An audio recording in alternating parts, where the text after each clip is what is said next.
Et le témoin du jour, c'est vous, Didier Leschi. Bonjour. L'esquive.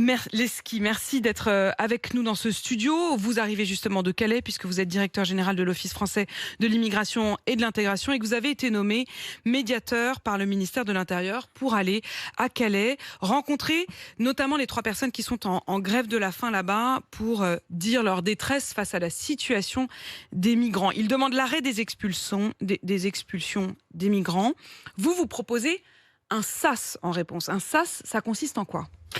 Je propose surtout qu'il n'y ait pas la possibilité de reconstitution d'une lande à Calais comme on l'a connue il y a 5 ans, Ce qu'on appelait la jungle? ce que les migrants appelaient la jungle, et qu'il y ait systématiquement une proposition d'hébergement aux personnes qui sont aujourd'hui stationnées dans la rue ou dans des champs. Et c'est ça qui est l'enjeu, c'est-à-dire empêcher qu'à partir de ces petits campements, il y ait le grossissement d'un campement la lande à Calais. Le SAS, ça prendrait quelle forme et ça durerait combien de temps? Le SAS, il est ouvert, c'est un hébergement de nuit, et le lendemain matin, les personnes ont accès à un car qui les emmène vers des hébergements pérennes qui sont en dehors de Calais, puisque l'enjeu justement est de répartir la charge de l'accueil dans l'ensemble de la région et pas concentrer comme cela se fait Mais vous n'avez pas depuis l'impression des que vous années. allez les accueillir la nuit, les emmener le matin un peu plus loin en car, et qu'ils vont passer leur journée à revenir et que ça va être ainsi de suite tous les jours? Vous savez, ce qui est compliqué, c'est que Calais est en face de l'Angleterre et qu'il y a un mirage anglais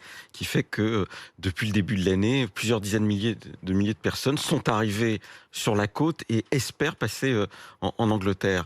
Il n'y aura pas de ferry organisé par le gouvernement anglais pour que les personnes passent, et donc il faut empêcher que Calais devienne une base pour les passeurs, au risque de la vie des personnes qui traversent la Mais Manche. comme vous le dites, il y a ce mirage, il y a cette illusion de pouvoir passer. Une toute petite poignée de migrants réussissent à passer parfois, et suffisamment en tout cas pour que les autres continuent à rêver de le faire.